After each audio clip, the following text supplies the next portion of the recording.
Olá, boa noite. Estamos aqui novamente para nosso bate-papo pericial de quinta. E hoje temos um diferencial aqui. Teremos slides.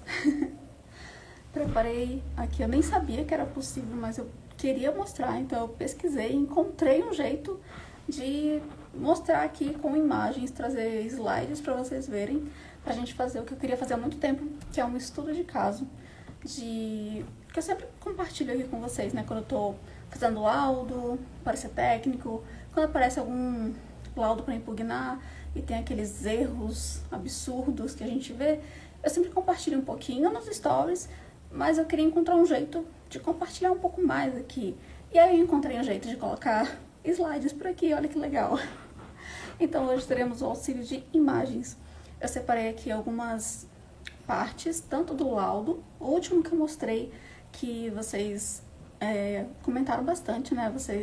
Eu compartilhei nos stories algumas partes e muita gente comentou, respondeu no direct, fez perguntas, deu sugestões também. Então eu percebi que foi um assunto que interessou muita gente. E aí pesquisei e dei um jeito de colocar isso aqui em imagens. Então hoje eu separei mais partes do laudo que eu não cheguei a mostrar nos stories e coloquei aqui nessas imagens pra gente analisar um pouquinho do laudo em si e também de como que eu impugnei, como que eu mostrei, né, cada parte disso no parecer técnico e como que eu coloquei ali pra explicar por que estava errado. Então eu não vou demorar muito. Boa noite, Rodrigo. Eu não vou demorar muito aqui, vou começar logo, porque acabou ficando muita coisa, assim, porque eu vou mostrar uma parte do laudo e vou mostrar uma parte do meu parecer, explicar um pouquinho, então pra gente não demorar muito, já vou começar logo.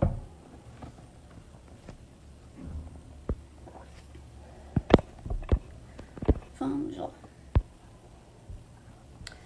Bom, começando aqui, eu teria muito mais coisas a mostrar sobre esse laudo.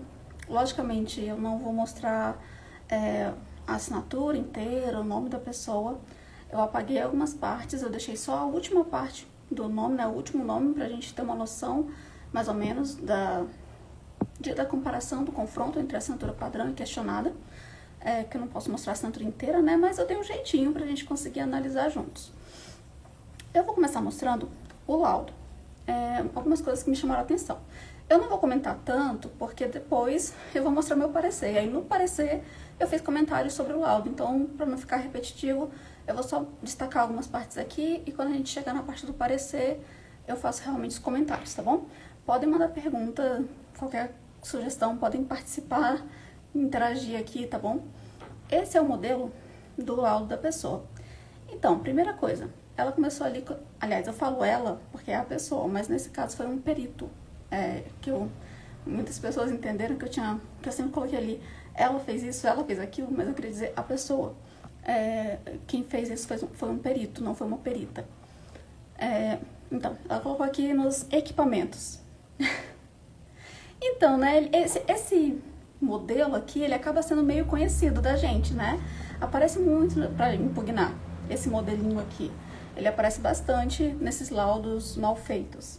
Porque é de um certo curso aí que, né, deu esse modelo para os alunos só pegam, não revêem, não revisam e só vão colocando. Então a gente vê bastante esse modelinho, né, muda uma corzinha ou outra, alguma coisinha ali do layout dá uma diferença, mas essa estrutura é bem parecida.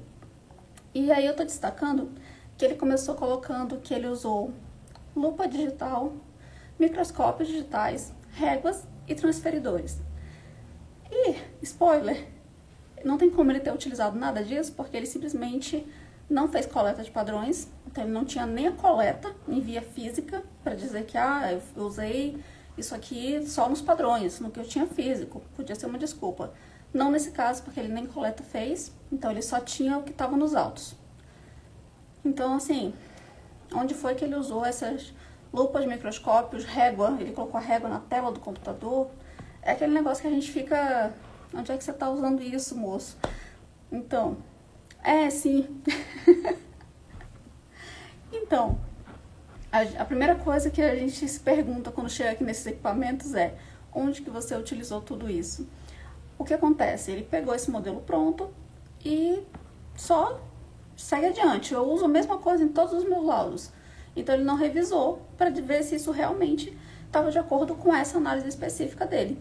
E se ele não fez coleta de padrões nesse caso, talvez ele não faça nenhum laudo que ele faz. Isso quer dizer que todos os laudos ele coloca esse que usou lupa, microscópio, régua e tal, e ele na verdade nunca teve documento físico para usar, então todos os laudos estão indo com isso aí que está errado. Enfim. E embaixo aqui eu apontei grafocinético, porque foi uma coisa que eu decidi não colocar no meu laudo. Porque assim, ele colocou que o método que ele está utilizando é o grafocinético. E aí ele dá uma explicação aqui embaixo, o que envolve o método, como é feito e tal. Mas, logo em seguida, aqui na próxima página, ele meio que se contradiz um pouco. Por quê? Porque ele detalha a metodologia dele. E aí, ao detalhar essa metodologia, ele coloca esse passo a passo. E aí eu destaquei aqui que ele, minuciosos exames na peça questionada. Minuciosos exames utilizados nas peças padrões, né? Eu tô aqui na frente, deixa eu me tirar um pouquinho e colocar mais pra cima. Ele diz que ele fez minuciosos exames na peça padrão. Então ele fez, segundo a metodologia que ele está usando, né? Examinou questionadas, examinou padrões. Daí, utilizou aparelhos específicos. Ilustração das análises, marcações e apontamentos. E aí ele já passa para quê? Demonstração através da tabela contendo convergências e divergências. Elabora o laudo, conclusão. Essa é o passo a passo ali numerado, 1, 2, 3, 4. Ele está me dizendo que ele seguiu essa ordem. E aí eu pergunto, né? Tá faltando uma parte muito importante da análise grafocinética. Ele fez análise na peça questionada, ele fez análise na peça padrão. Cadê o confronto? Em que parte aqui ele confrontou o que ele achou nos minuciosos exames da peça questionada? Onde foi que ele confrontou com o que ele encontrou nas peças padrões? Aparentemente, ele não tem essa etapa na metodologia dele. E aí, o que ele fala ali, mais ou menos de confronto, que não é um confronto, é ele jogar tudo numa tabela de convergências e divergências. Então, dava para colocar isso aqui numa impugnação, porque apesar de ele falar que usa o método grafocinético, a explicação dele do método, o detalhamento da etapa ali, das etapas de análise dele, não correspondem ao método, né? Não correspondem, de fato, ao método grafocinético. Mas, esse laudo, especificamente, eu tinha tanta coisa, vocês vão ver que tem tanta coisa para falar sobre, que eu não falei tudo. Porque se eu fosse falar tudo também, talvez, sabe aquele negócio de você falar demais, talvez fica muita página, fica cansativo, talvez o juiz não vai ler e tal. Então eu escolhi algumas coisas. Eu falei sobre a tabela de convergências que ele usou, eu falei, mas eu escolhi colocar lá na conclusão. Mas tá aqui um ponto, que ele não detalhou corretamente a metodologia do método grafocinético, então caberia também impugnar por isso daqui. Calma aí. Aqui eu coloquei em destaque só para mostrar para vocês, porque mais pra frente, quem já viu nos stories, uma das coisas que eu apontei nesse laudo é que ele utilizou de forma errada o termo, o elemento grama. Ele apontou, depois a gente vai ver como que ele apontou, falando sobre traços de ligação, assim, falou uma coisa nada a ver com grama. Mas, na introdução dele, na explicação dele sobre os elementos, ele colocou aqui, ó, o conceito de grama compreende naturalmente um traço executado sem inversão de movimento. Então, ele aqui colocou, ok, correto. Mas lá na análise, ele fala uma coisa totalmente nada a ver com gramas. Então, só pra gente ver que provavelmente ele só usou esse modelo, ele não analisou, não viu se estava de acordo com o que estava no laudo dele, só utilizou o modelo. Tem um modelo, vou usar e é isso aí. Ele não está seguindo o que está no próprio modelo dele.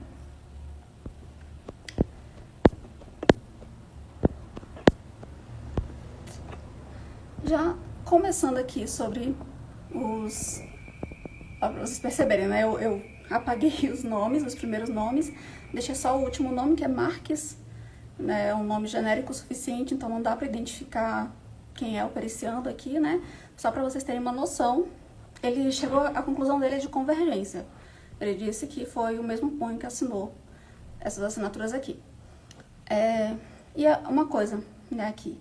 Eu impugnei, falei sobre isso, o ataque que ele colocou ali em cima, que ele colocou tudo como apoiado, alguns em ponto de repouso, apoiado, ponto de repouso, remate também, mas olha a qualidade da imagem onde ele está apontando os ataques e remates. Qualidade, assim, ele só consegue ver apoiado, porque não dá pra ver mais nada nessa qualidade de imagem, né?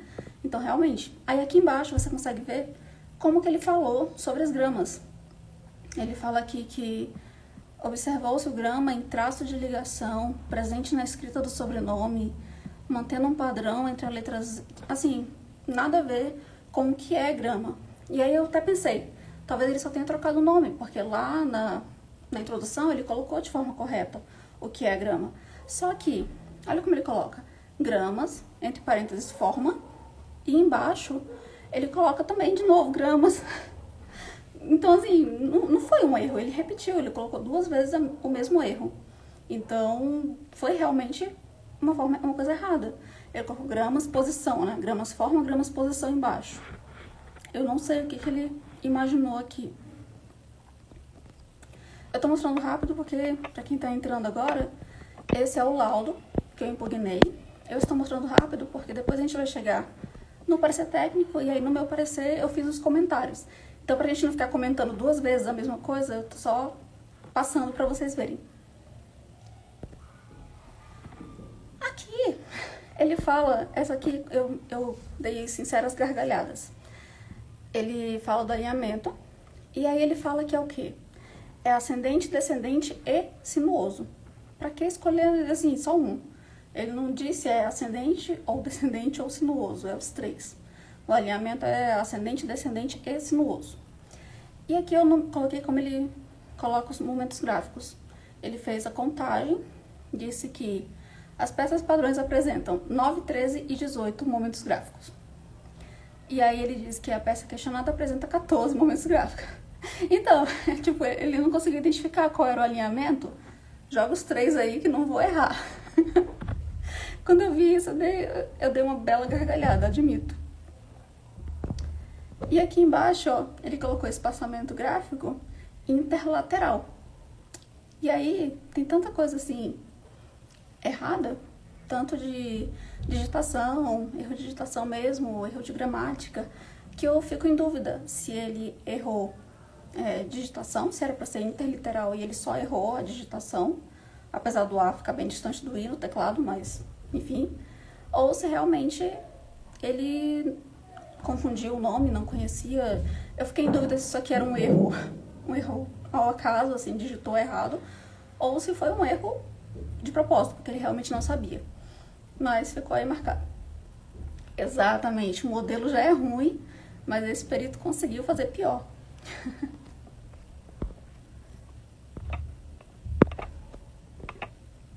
Cadê o próximo?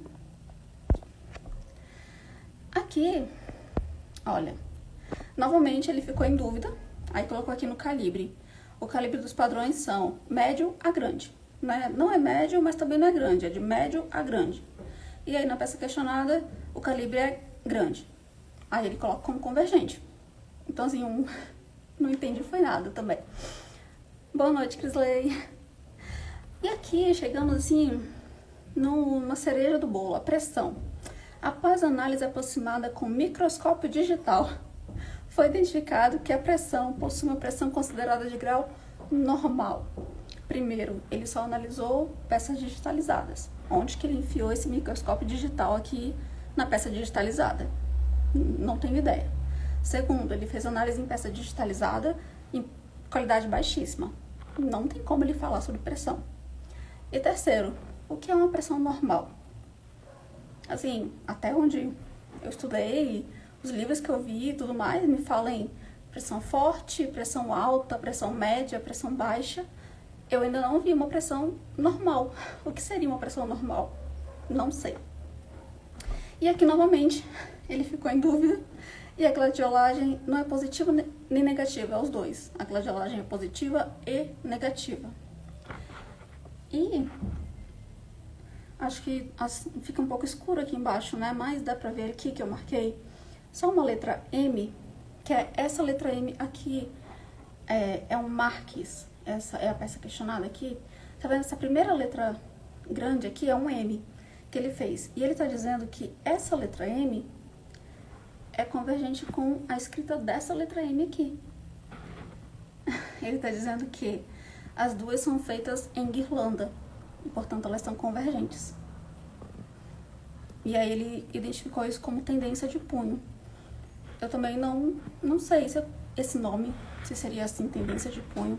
Eu colocaria como construção, método de construção, caminho do traçado, alguma coisa assim. Mas tendência de punho eu achei um pouco estranho, mas tá bom. Ele deu, eu digo que às vezes eles inventam uns nomes, uns termos que a gente ainda não viu. Calma, qual é o próximo? Ah, tá. E aí chegamos na, é claro, tabela, né? Claro que tinha que ter tabela. Eu até postei assim quando eu tava analisando para fazer o orçamento, né? A análise de habilidade. Eu mandei, eu postei isso aqui e coloquei, é claro que tinha tabela. Alguém tinha dúvida de que não teria tabela? Sim, eles colocam. Eles colocam, sim, também tinha isso, falsificação infantil que será demonstrada a seguir. Aí, como eu disse, eu tenho a impressão de que eles só pegaram o modelo do laudo e só alteram realmente os dados do processo. E aí já passa direto para a parte onde tem que colocar peça questionada, peça padrão e tal. Essa parte teórica, aparentemente ninguém revisa, ninguém muda, só pega o modelo do laudo realmente. E aí aqui, né, na conclusão, eu disse, pelo menos esse perito alterou o layout, né? Deu uma personalizada aqui para a identidade visual dele. Já foi algum trabalho a mais do que normalmente a gente vê, aquela tabela que sempre é azul e amarela, que é o padrão desse modelo aqui. E aí ele fala, quando se trata da análise grafotécnica, raramente as convergências ou divergências têm como resultado 100%. Claro que ele vai usar a porcentagem dos resultados, né? Obviamente. Mas ele fala também, cadê? Essa análise se assemelha a um teste de genética, apresentando a porcentagem sobre os resultados. E aí eu achei interessante que, por exemplo, aqui a pressão, ele colocou como convergente, né? Ele colocou lá que era normal, pressão. Qual era aquela? O alinhamento também, né? Que é os três, ascendente, descendente e sinuoso, convergente também. O calibre, que era médio a grande, e a outra era só grande, ele colocou convergente também. Aí a gladiolagem, que ele colocou bem assim, a gladiolagem é negativa e positiva. Ele colocou os dois aqui também, que ele ficou em dúvida. Aí ele colocou divergente. Por que? Não sei, né? Já que o calibre era médio a grande e a questionada era só grande, e ele deu convergente. Aí a gladiolagem, que era negativa e positiva, e o questionado era positivo, ele deu divergente. Eu não entendi o critério para ser convergente ou divergente, porque eu entendi como a mesma coisa, já que o calibre, segundo ele, era médio a grande nos padrões, e era só grande na questionada, e ele deu como convergente. A gladiolagem, que era negativa e positiva nos padrões, e só positiva na questionada, também deu, aí ele deu divergente. Não sei qual foi o critério que ele utilizou aqui. Fiquei bem em dúvida. Pelo menos pelo menos ele teve o trabalho de alterar o layout da tabela, já é um ponto positivo, pelo menos. Mas agora a gente... gente, ele piora. Tem assim, o que piora pra mim, aqui os quesitos. Ele respondeu praticamente todos os quesitos dessa forma, assim, de... Todas as análises, tudo que foi perguntado sobre análise, ele não respondeu pra pessoa, assim, a pergunta, né? Se é se é de convergente ou divergente, não sei o quê. Ele só respondeu, todas as análises entre as peças constam de forma clara ao longo do laudo, blá, blá, blá. Aí ele indica, né? O resultado consta na tabela do item 11 e a conclusão ele colocou no item 13. E aí, assim, a maioria ele respondeu dessa forma. Tudo isso, assim, tudo está no laudo, o resultado está na tabela, a conclusão está no item 13. Ele não respondeu diretamente, objetivamente, como indica o artigo 473, que ele tem que responder todos os quesitos de forma objetiva. E aí aqui só ele perguntou assim, pode-se afirmar serem antagônicas aquele quesito copia e cola que a gente sempre vê?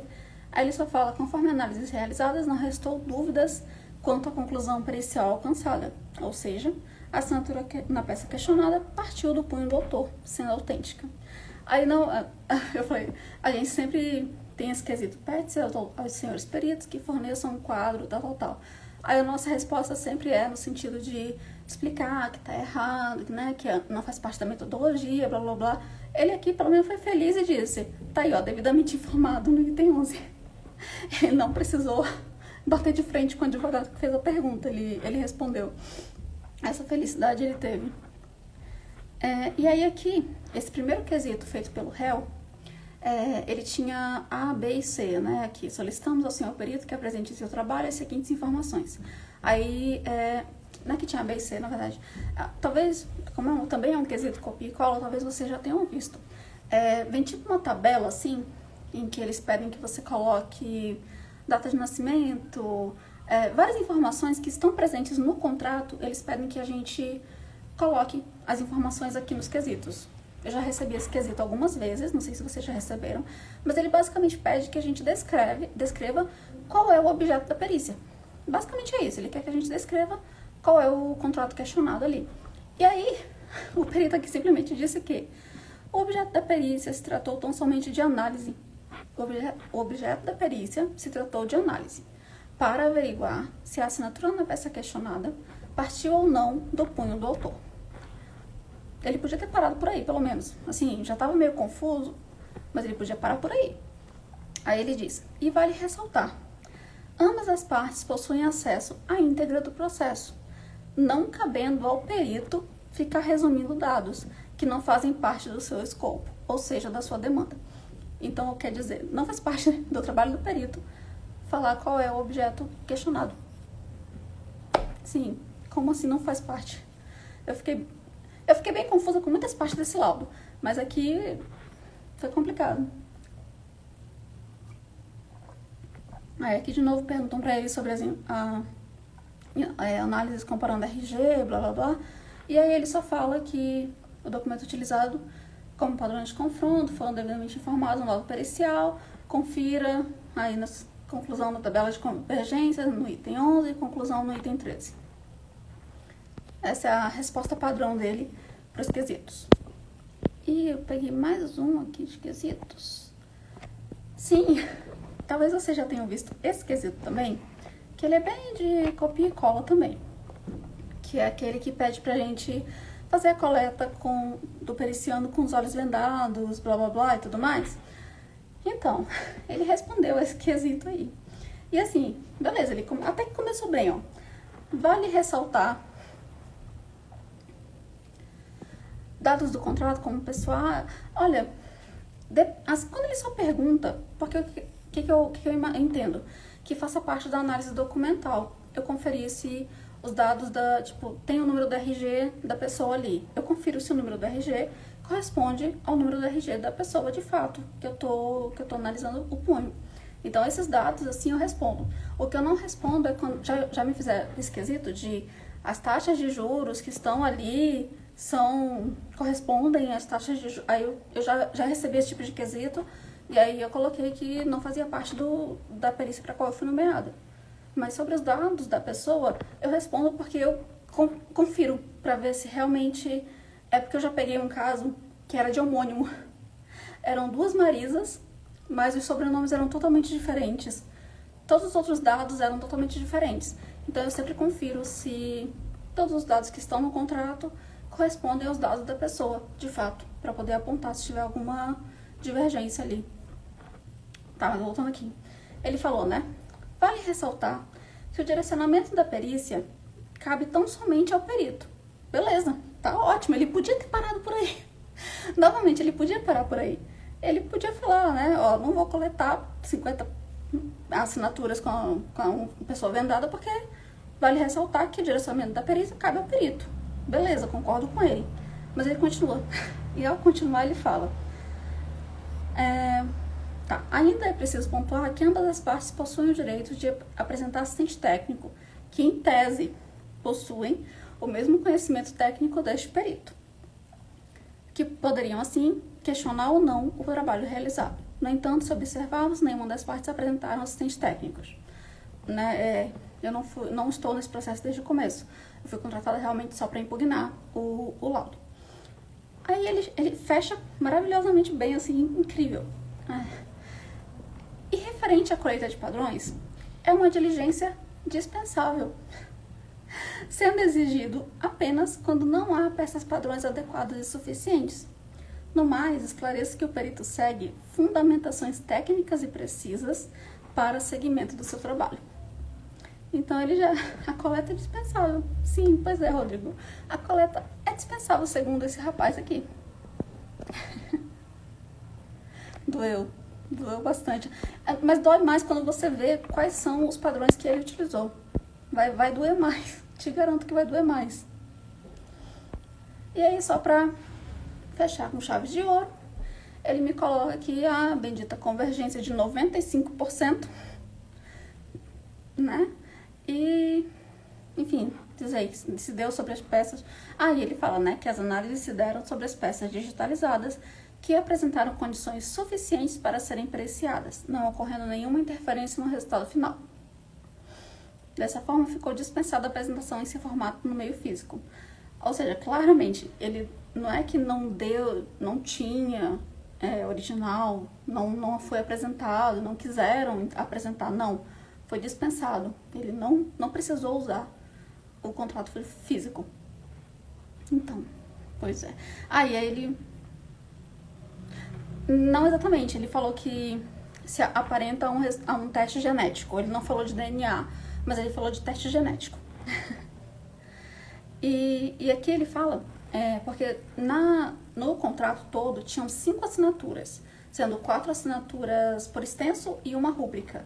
Mas ele fez a análise dele toda em uma assinatura só. E aí ele coloca aqui que é preciso pontuar que, embora tenha outro documento contendo a assinatura do autor, esse, por sua vez, se trata tão somente de um orçamento. Portanto, não foi considerado como objeto de perícia, uma vez que a contratação ou não é efetivada através da formalização do contrato. Ele foi nomeado para fazer perícia nas 5 assinaturas. Está lá na nomeação dele o número, as páginas, né? Fazendo as páginas que ele tinha que fazer a análise. Mas como um dos documentos era aquela planilha de proposta, ele escolheu que ele não ia fazer, ele ia fazer só no que estava no contrato, e ainda assim o contrato tinha 3 assinaturas, ele fez somente uma. Por quê? Porque ele quis. Simplesmente porque ele quis assim. E aí eu coloquei essa aqui, que é a última do laudo, só para mostrar que ele coloca que ele tem referências. Ele fala que ele usou livros, então assim, não é porque a pessoa diz que está lendo os livros, que está usando os livros, que de fato ele está fazendo bom uso desses livros, né? Ele coloca aqui Delpíquia, coloca o livro da Tirote, enfim, ele diz aí que ele usou os livros. Então não é porque ele tem os livros que ele de fato está estudando esses livros, que ele está fazendo bom uso desses livros. Ok, agora a gente vai entrar no meu parecer técnico. E aí eu já comecei falando aqui sobre os padrões dele. Eu coloquei aqui, no item 9, padrões de confronto, o perito afirma possuir documentos fidedignos e suficientes para realizar a perícia e, portanto, dispensou. Então, não sei se todo mundo pegou, o Rodrigo pegou.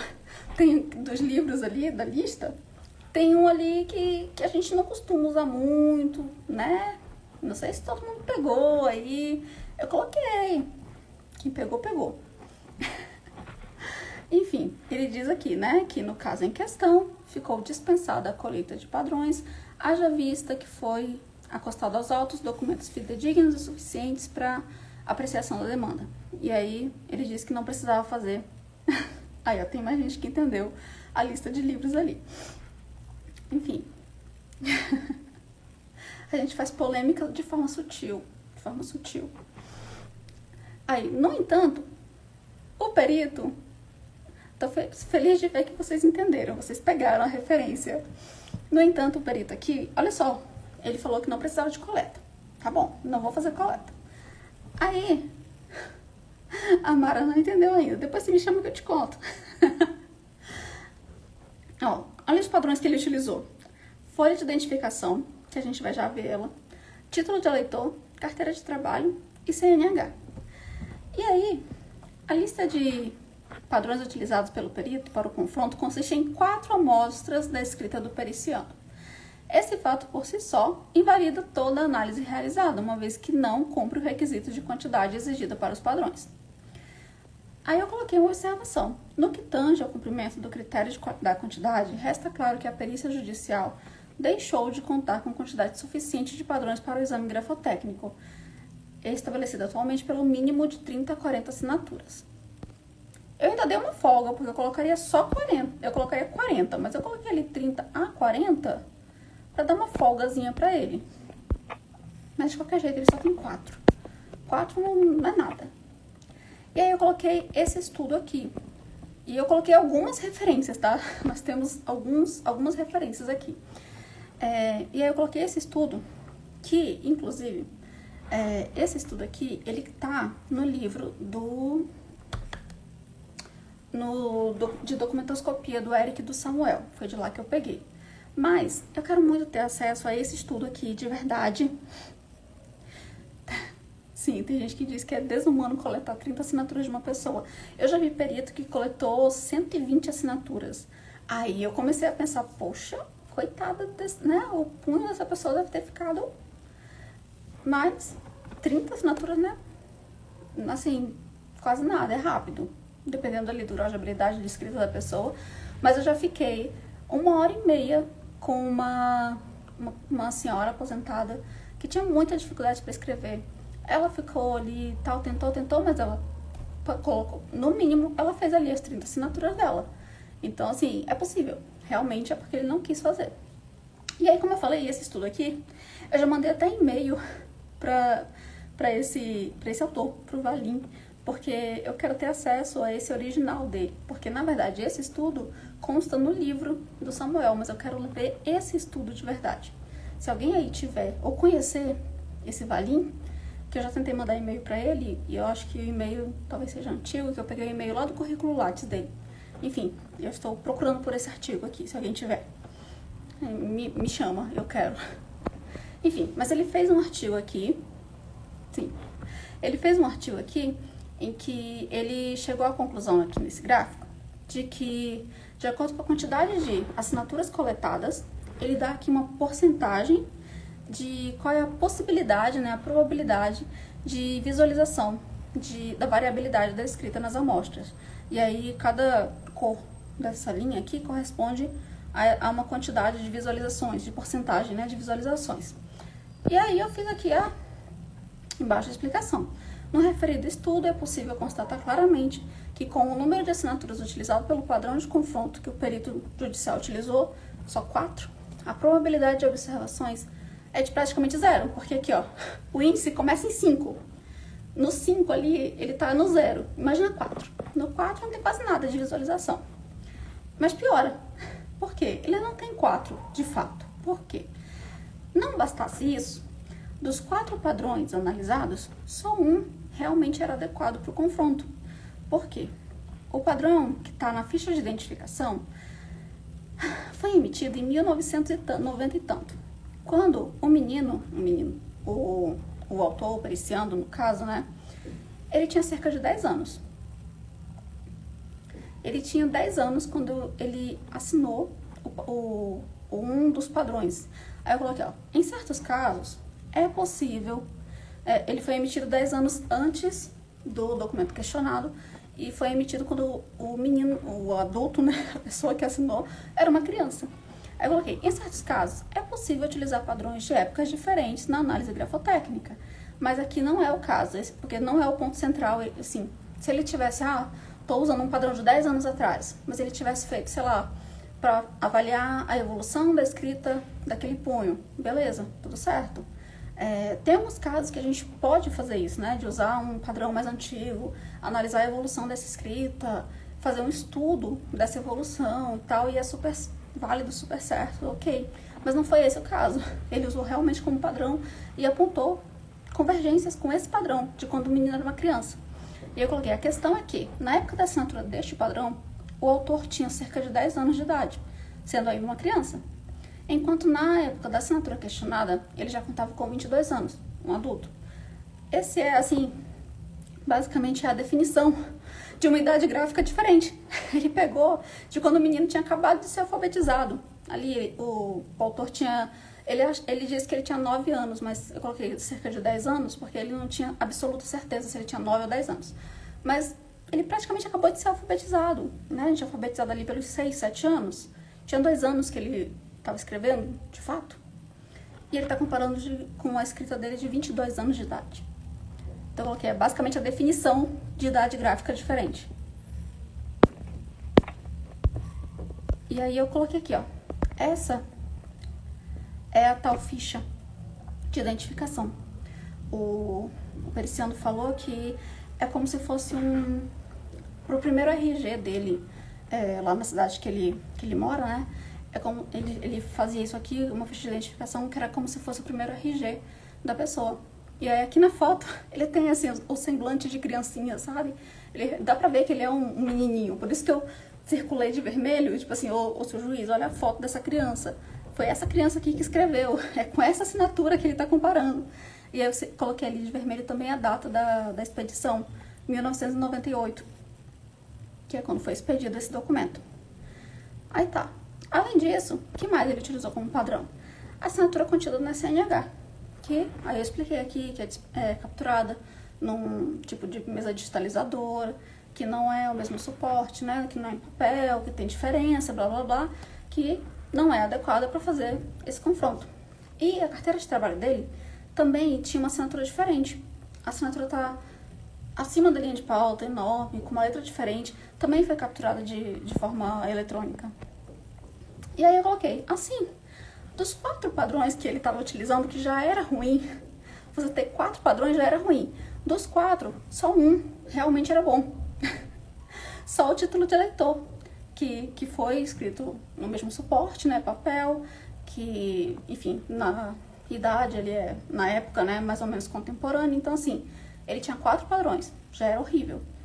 Aí, desses 4, só um realmente era bom. E aí eu expliquei que no campo da grafoscopia é amplamente conhecido que não se recomenda o confronto 1 para 1, pois é essencial observar a variação natural da escrita do autor para se chegar a uma conclusão segura. E aí eu finalizei dizendo, né? Ao decidir não realizar a coleta de padrões adicionais, nem reunir padrões realmente adequados para análise, o perito comprometeu toda a avaliação, tornando a conclusão do exame questionável e pouco confiável. Eu queria colocar, ele invalidou tudo, sabe quando dizem, como é que é aquela expressão que usam às vezes? O laudo imprestável? A minha vontade era dizer isso aqui, mas eu achei que seria muito pesado. Então eu segurei minha onda, só coloquei que ele tornou a conclusão questionável e pouco confiável. Achei mais sutil, mais elegante. Mas a minha vontade era dizer que tornou este laudo imprestável. Eu acho que foi vontade de não ter trabalho. O Vitor aqui perguntou, né? Será que foi preguiça do perito em não fazer coleta ou falta de conhecimento mesmo? Na verdade, assim, pelo modelo do laudo, pela referência que ele colocou ali na bibliografia, eu tendo a acreditar que ele foi orientado, que não tinha problema fazer dessa forma. Eu acredito que foi como ele aprendeu a fazer, de fato.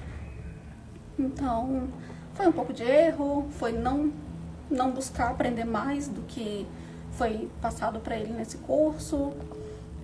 Enfim. porque vamos continuar. Aí eu comecei a falar das análises, né? A gente já falou dos padrões, vamos falar das análises agora. Aí eu coloco sempre assim, comentário da assistência técnica sobre o laudo pericial.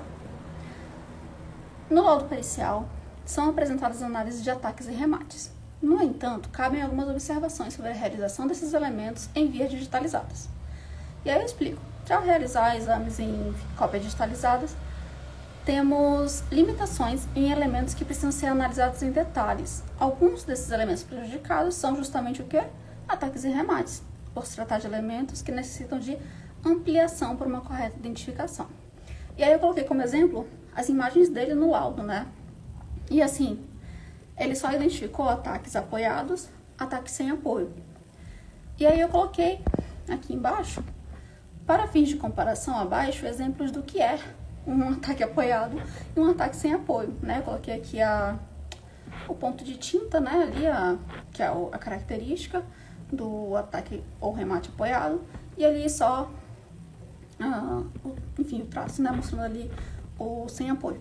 E aí eu coloquei. Nota-se que, mesmo em ampliações, nas ampliações aqui que o perito fez, a qualidade da imagem não permite a identificação adequada. Não é possível ali identificar, por exemplo, se tem um ponto de depósito de tinta, que é a característica do ataque ou remate apoiado, ou se é só uma falha na digitalização.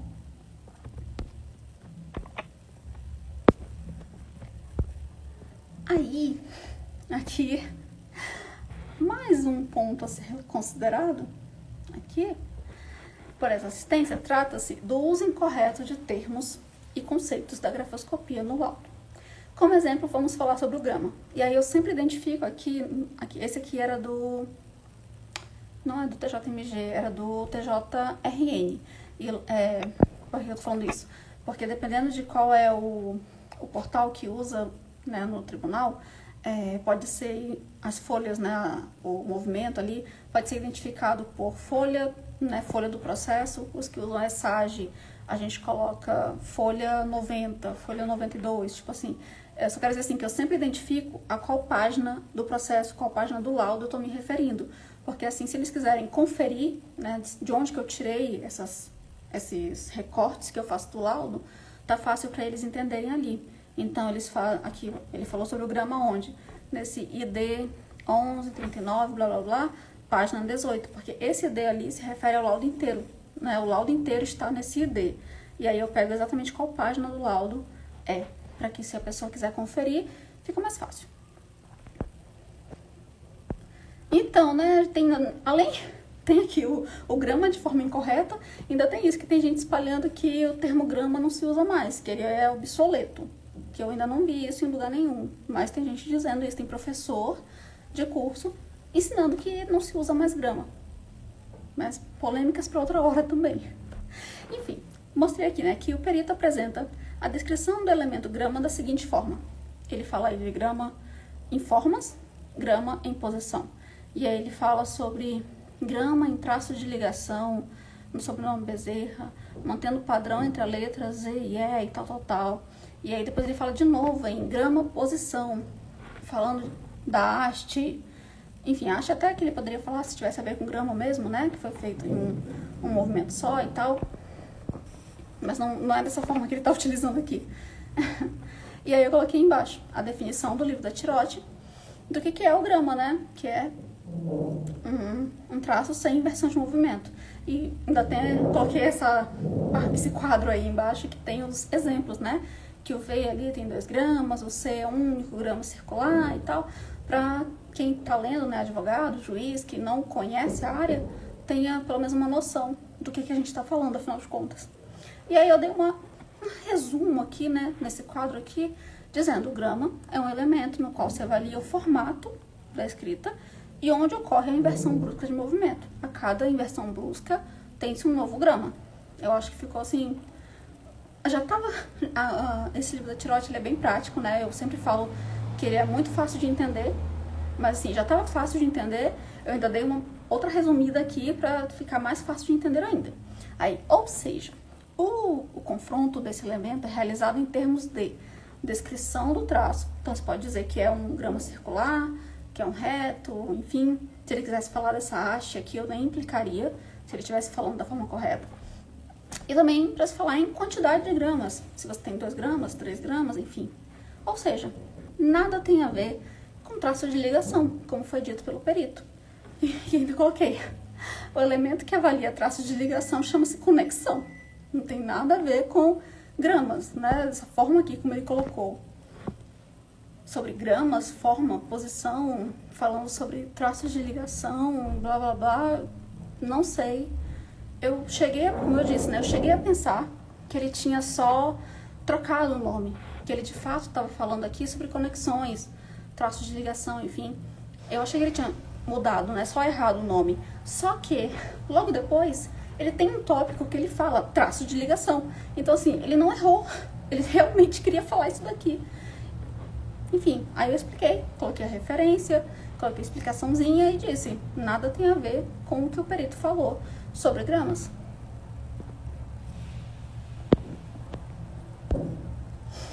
E aí, mais uma página para falar sobre pressão. Que, sobre a pressão, o perito afirma o seguinte: após análise aproximada com microscópio digital. Aí eu coloco ali, conforme consta no item 9, padrões de confronto, o perito dispensou a coleta de padrões, prosseguindo com suas análises nas vias digitalizadas contidas nos autos do processo. Ou seja, sem vias originais e físicas dos padrões. Porque, como eu disse, podia ser uma desculpa para ele dizer assim, ah não, a perita entendeu errada, eu não fiz, eu usei microscópio só nos padrões, eu não usei microscópio na peça digitalizada. Podia ser uma desculpa para ele. Só que ele não fez coleta, então ele não tinha nada físico, ele não tinha nada em mãos para usar microscópio. E aí, o documento questionado também foi analisado em sua via digitalizada, contida nos autos. Sendo assim, pergunta-se, como o profissional utilizou o microscópio para analisar peças digitalizadas? Deixei aí a pergunta, né, porque não dá para entender. E aí, não bastasse isso aí do microscópio, eu ainda coloquei outro ponto a ser comentado neste parecer, trata-se da identificação da pressão como normal. E coloquei esse ponto aqui. Eu tô imaginando aqui, ele colocou o microscópio na tela do PC. Já vi professores de curso ensinando a fazer isso. Eu já teve uma dúvida sincera que me mandaram aqui no direct, perguntando se valia a pena imprimir a peça, né, dos autos, a peça questionada, e aí colocar lupa para analisar e tal. E assim, eu sei que pode parecer engraçado, mas a pergunta da pessoa realmente foi sincera, foi uma dúvida. E aí, assim, eu falei, olha, é muito mais fácil você só dar zoom, sabe? No PDF mesmo, você só aumenta. Não teria por que você imprimir para colocar lupa, sendo que é mais fácil você dar zoom. Então, só se for. Só se ele tiver impresso e colocou a impressão no microscópio. Só se ele for responder isso daí. E jurando que dá certo, exatamente. Mas, além, né, é assim, ele não erra uma coisa só. Ele erra e sempre tem a continuação, né? Além disso, ele vem e me diz que, aqui em cima, a pressão é considerada de grau normal, com pontos de pressão convergentes. Sendo que assim, ele está falando, a peça padrão possui pressão considerada de grau normal, com pontos de pressão convergentes. Convergentes na peça padrão mesmo? Assim, eu não entendi muito bem. Aí, porque depois ele não está falando, não está confrontando peça padrão com peça questionada convergentes. Ele ainda está descrevendo a pressão na peça padrão, de grau normal, com pontos de pressão convergentes. Fiquei um pouquinho confusa. A peça questionada apresenta pressão considerada normal. O que é uma pressão normal? Assim, a minha pressão normal é uma coisa, a pressão normal de outra pessoa é outra. Então, o que é uma pressão normal? E aí eu peguei aqui essa parte também do livro da Tirotti e coloquei, né? Tem uma explicação aqui do que é pressão, mas eu só destaquei embaixo que a pressão, ou peso gráfico, pode ser classificada conforme a sua intensidade, alta, média ou baixa. E coloquei, né? A pressão é definida como alta, média ou baixa. Portanto, o uso do termo normal para definir a pressão está incorreto. Assim, minha vontade era dizer o que ele quis dizer com uma pressão normal.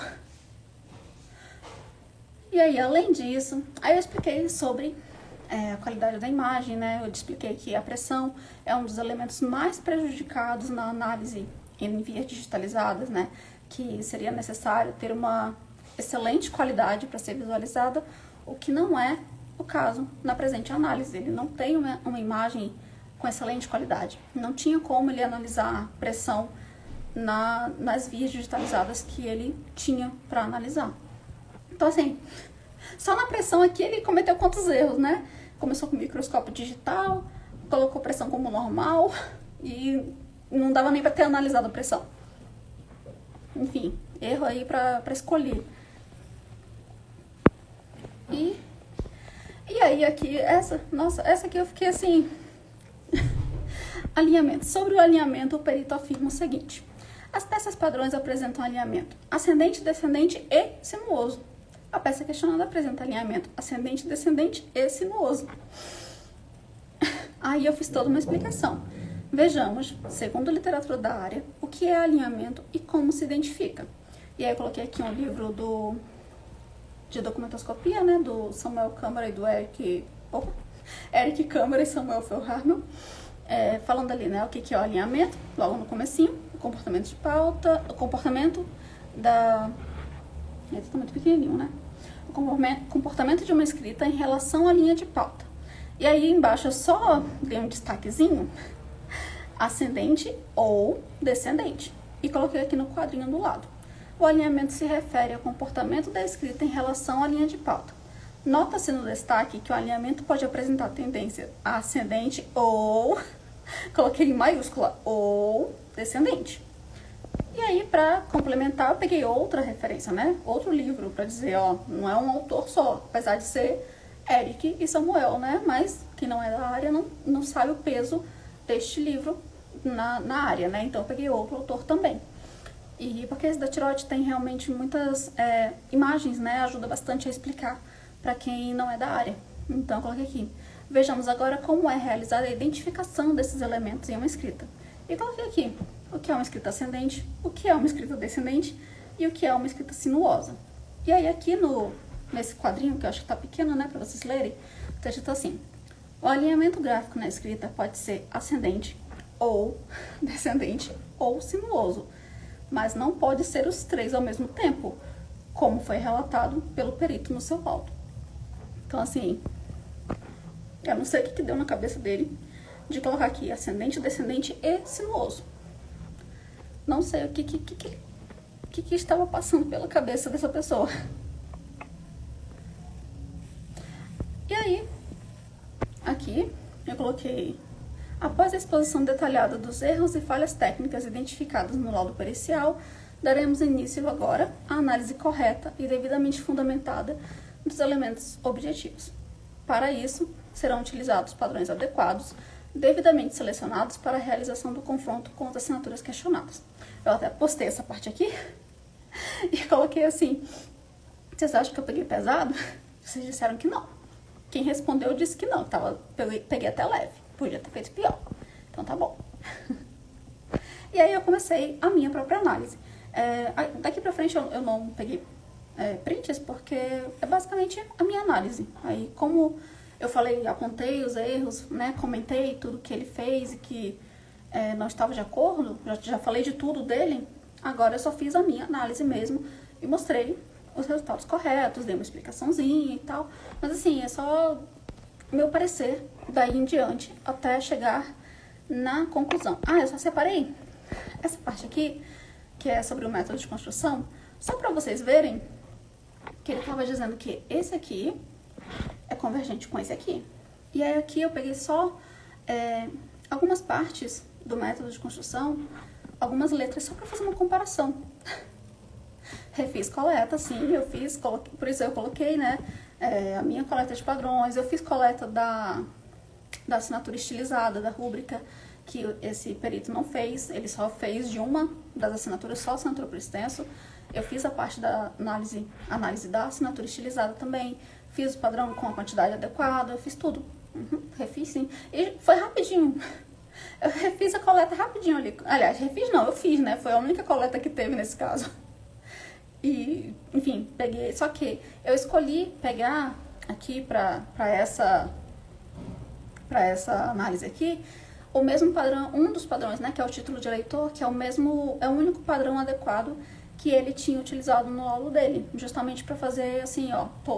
Eu peguei o mesmo padrão que você e tô vendo todas essas divergências aqui. Assim, eu tentei dar tô usando o mesmo padrão. Olha o tanto de divergências que eu encontro.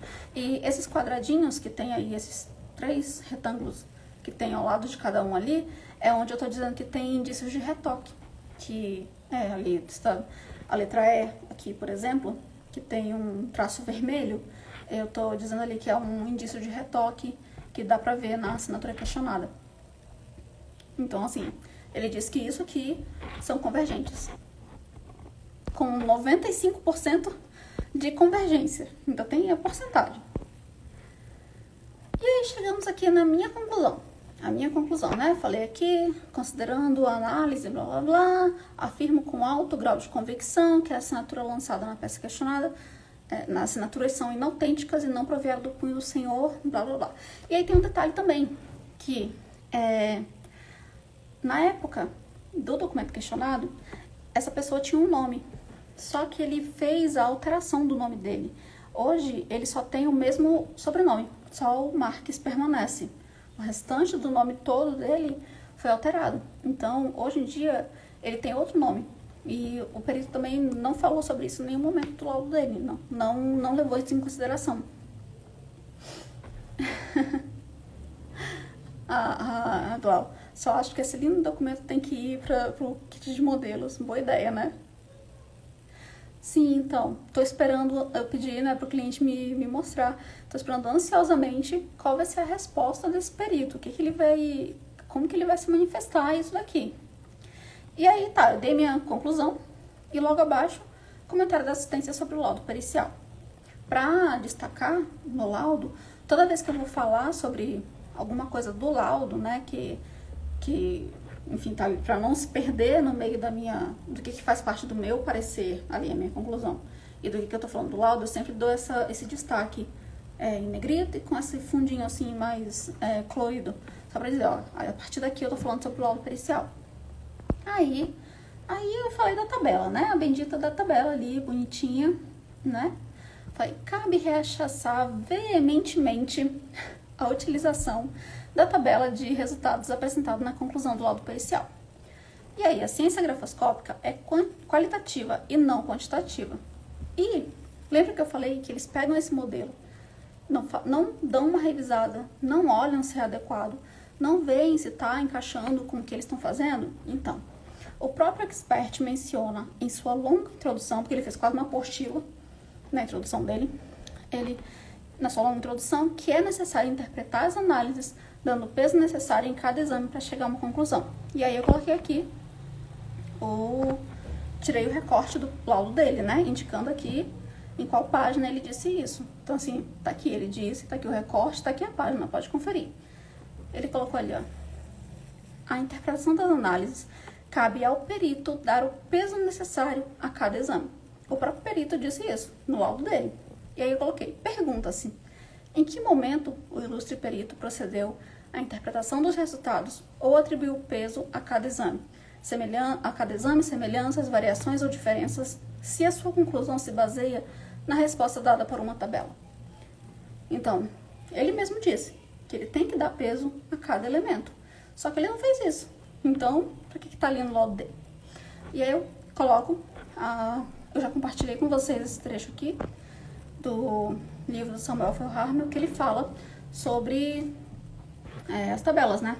Ele fala ali sobre no confronto grafoscópico, o perito não deveria se limitar a tabular convergências e divergências para simplesmente verificar o que está predominando. Aí eu já passei essa citação aqui para vocês, já dei a página, tudinho. Se vocês não estavam, né, não viram, eu posso compartilhar de novo. Quando terminar aqui, eu compartilho de novo essa citação, que quando vocês pegarem laudo, que tiver tabela para impugnar, podem usar essa citação aqui do livro do Samuel. Então, né, eles estão certos, quem tá errado é o Samuel, foi o Harmel, claro. Aí eu continuei. Como dito anteriormente, a análise grafoscópica é uma ciência qualitativa, que depende da avaliação e interpretação do perito, uma vez que os elementos analisados possuem valoração diferente. Algumas características da escrita são mais fáceis de serem reproduzidas ou possuem um número limitado de variações, o que proporciona coincidências. E aí, para isso, eu dei um exemplo. Eu espero que leiam. Eu dei aqui, fiz negrito, espero que leiam, porque eu dei um bom exemplo aqui. Aí eu coloquei, como exemplo, tem-se a inclinação, onde há apenas 4 possibilidades, que é verticalizada, à esquerda, à direita ou mista. Sendo ainda que estudos demonstram que a maior parte da população possui escrita com inclinação à direita. Dito isso, há grande possibilidade de 2 pessoas possuírem a mesma inclinação na escrita, por uma simples coincidência. A maioria da população escreve inclinado para a direita, então é muito possível que eu e a maior parte de vocês aqui tenhamos a inclinação para a direita na nossa escrita. Isso é uma convergência? É, mas é por coincidência e não porque a gente está falsificando a assinatura. É só uma coincidência? E aí? Mas momentos gráficos possuem inúmeras possibilidades. Então, espero que as pessoas chegarem por aqui daqui a pouco. É legal quando os seguidores da seita chamam a gente no PV para defender essa prática totalmente errônea. Então, aí a gente mostra artigo, mostra livro, mostra estudo. Não, tá todo mundo errado, eles que estão certos. Enfim. Aí eu coloquei, né? Falei da inclinação, que é muito fácil de ter coincidência e tal. Mas momentos gráficos possuem inúmeras possibilidades de ocorrência. E muito dificilmente vai haver uma coincidência de hábitos entre 2 escritores ao escreverem a mesma palavra. Ou seja, convergência ou divergência de momentos gráficos possui imensamente maior valor que a convergência ou divergência de inclinação. No entanto, ao simplesmente jogar esses dados em uma tabela, não tem análise ou valoração. A tabela consta como apenas mais um elemento. Eis então o grande motivo de repúdio da comunidade pericial a esse método de conclusão.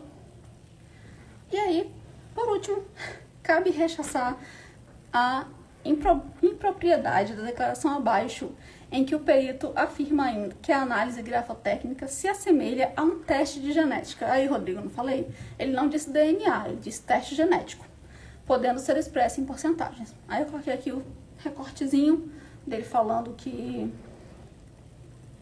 assim como uma assinatura, essa análise se assemelha a um teste de genética, apresentando porcentagem nos seus resultados. E aí eu coloquei na conclusão, que ele coloca aí que a convergência é de 95%. E finalizei. Os resultados de uma análise grafotécnica não podem ser comparados à exatidão de um teste genético, muito menos ser expressos numericamente e em porcentagens, uma vez que a análise grafotécnica é qualitativa e não quantitativa. E aí, meu termo de encerramento. Doeu até na sinusite. Você imagine, né? E aí, só além do parecer técnico, né? Eu enviei junto também esses artigos aqui pro advogado. E eu orientei ele, eu falei pra ele assim, na manifestação dele, ele requerer que o perito fosse excluído do cadastro de peritos, né, do rol de peritos daquele tribunal. Porque, assim, esse cliente teve condições de pagar uma assistência técnica. Ele teve condições de ter alguém mais capacitado. Eu ia falar assim de mim mesma, né? Mas alguém que tem um pouco mais de estudo, enfim, alguém que consegue enxergar os erros e consegue apontar e fundamentar o porquê que está errado. Então, assim, esse laudo provavelmente vai ser revertido. Beleza. Mas quantos outros laudos esse mesmo perito fez? Quantos outros laudos esse mesmo perito entregou e a pessoa não tinha condição? Não tinha condição de pagar por uma assistência técnica, e aí o juiz deu a sentença baseada nesse maravilhoso trabalho. Rodrigo, bem-vindo ao time dos destruidores de sonhos. Então, eles acreditaram, esse aí deve ter acreditado lá no 3.000, né? Faça 3.000 por dia com um simples relatório do Word e tal. Então, eu sou molenca, que isso, Gol? E aí eu mandei pra ele aqui, ó, todos os artigos sobre a perícia que é deficiente, o perito pode ser substituído, enfim, mandei vários artigos aqui sobre a perícia, né, que o advogado poderia usar para dar uma auxiliada aí na manifestação dele, e orientei ele para ele requerer, entre os pedidos dele, além de pedir para esse laudo ser descartado, né, para ele pedir para que esse perito seja excluído, porque foi um trabalho assim, gente, eu já vi muitos laudos, eu já compartilhei com vocês alguns dos laudos que eu já impugnei, mas esse aqui, esse laudo foi de dar, assim, aquele negócio de rir pra não chorar. Esse foi realmente complicado. Uma biografia que fale sobre análise 1 para 1, o próprio livro do Samuel fala. Eu vou pegar exatamente a página e aí eu compartilho nos stories. Quando eu terminar aqui, tá lá. Quando eu terminar aqui a live, eu compartilho a página, uma foto da página pra você. E aí, assim, ainda não, né, eu entreguei semana passada o laudo, então ainda não temos uma resposta. Exatamente, esse foi o campeão do que não se deve fazer, exatamente. Já separei ele pra mostrar em aula, porque foi difícil, esse foi complicado. E aí, assim, o cliente ficou feliz. Achei legal esse aqui, ó. Ótimo saber que ainda existem profissionais sérios, qualificados e comprometidos com o seu trabalho. Eu fiquei pensando assim, o coitado deve ter ficado assustado, né? Com tanto de coisa errada que ele viu, que eu apontei no laudo, ele ficou feliz aqui. Então, eu também estou bem ansiosa para ver essa resposta. Eu pedi pra ele, né? Falei, olha, assim que tiver alguma movimentação, você me fala, porque eu quero saber, né?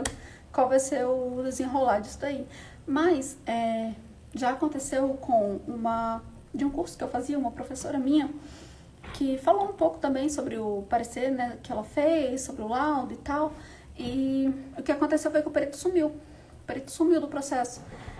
Depois da impugnação dela, o perito não deu resposta, não se manifestou sobre o parecer técnico, ele simplesmente desapareceu. Não fez nada. E aí só, assim, o juiz descartou o laudo, né, e aceitou o parecer técnico dela como a análise correta e deu sua sentença com base nisso. Então, talvez, né, não é uma coisa impossível de acontecer, pode ser que ele também decida desaparecer.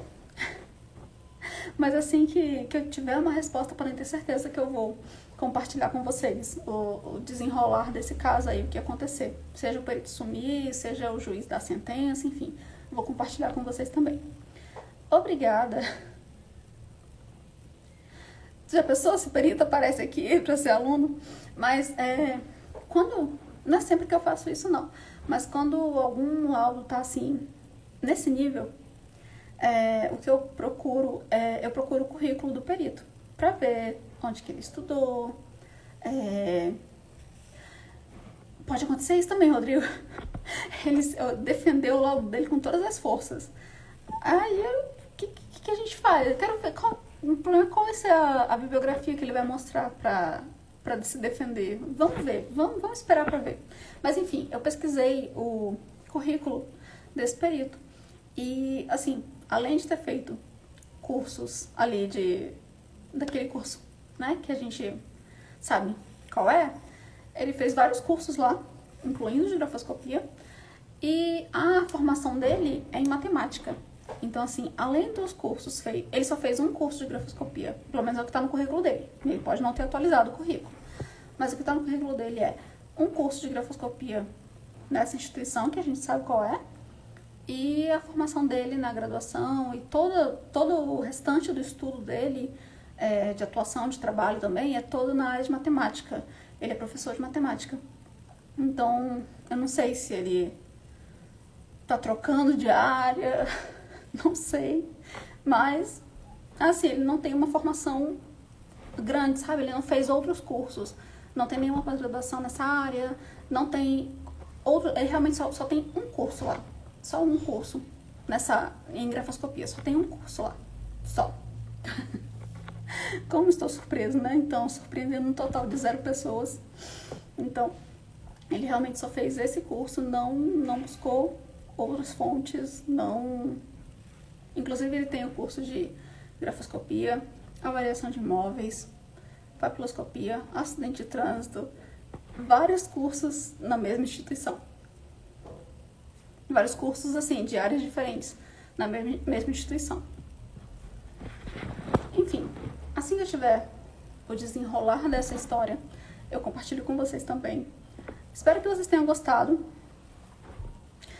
Vocês gostaram? Eu queria muito compartilhar a tela aqui, eu queria mostrar o negócio, né? Porque eu só falando fica complicado. Aí eu pensei em colocar no tablet e ficar mostrando aqui, assim, né, a tela, mas aí ia ficar espelhado, né, e tal. Eu fiquei pensando em como que eu ia fazer. Aí descobri. Dá pra compartilhar a tela aqui, gente, que maravilha. Enfim, ainda bem que deu certo, espero que vocês tenham gostado. Saber dessa funcionalidade abre novas portas de conteúdo pra gente fazer aqui também. Então, fazer mais coisas, né? Então eu posso trazer mais coisas pra mostrar por aqui também. Que bom que você gostou. Obrigada por me acompanharem. Eu vi que vocês ficaram aqui, né? Assim, se manteve aqui a quantidade de pessoas assistindo. Acho que foi um bom conteúdo, né? Acho que vocês realmente gostaram. Se vocês têm colegas também da área que se beneficiariam desse conteúdo, quiserem compartilhar, vai ficar salvo, né, a gravação. Quiserem compartilhar também, acredito que é um bom material, porque tem o laudo, a gente falando sobre o laudo, sobre os erros e tudo mais, e tem o parecer técnico apontando de forma fundamentada, mostrando as referências, mostrando as partes dos livros, ali, as citações e tal. Então eu acho que é um bom conteúdo. Então compartilhem também pra mais gente, pra ver se a gente tira quem já caiu nesse curso, né? Ver se eles saem dessa, se eles veem aí os erros que eles estão cometendo. Enfim. Obrigada, gente. Obrigada por ficarem até agora. Obrigada por interagirem, né? Vocês conversaram bastante aqui hoje também. Exato, Vivi, muito bem. Eu também, gente, meu primeiro curso não foi bom. Não foi esse que dá esse modelo aí, não foi esse. Foi outro, mas também não foi muito bom. Mas o negócio não parar nesse, né? A gente continua estudando, vai encontrando outros professores, vai lendo, enfim, a gente vai realmente se especializando. Não é porque você fez um curso ruim que acabou. Você pode continuar se especializando, melhorando sempre. Então, obrigada, gente. Boa noite. Vai ficar salva a live, se vocês quiserem assistir de novo depois, se quiserem compartilhar também, tá bom? Um beijo. Se ficar alguma dúvida, tiverem alguma pergunta aí, pode mandar também depois que a gente conversa no direct. Beijo, gente. Até a próxima semana.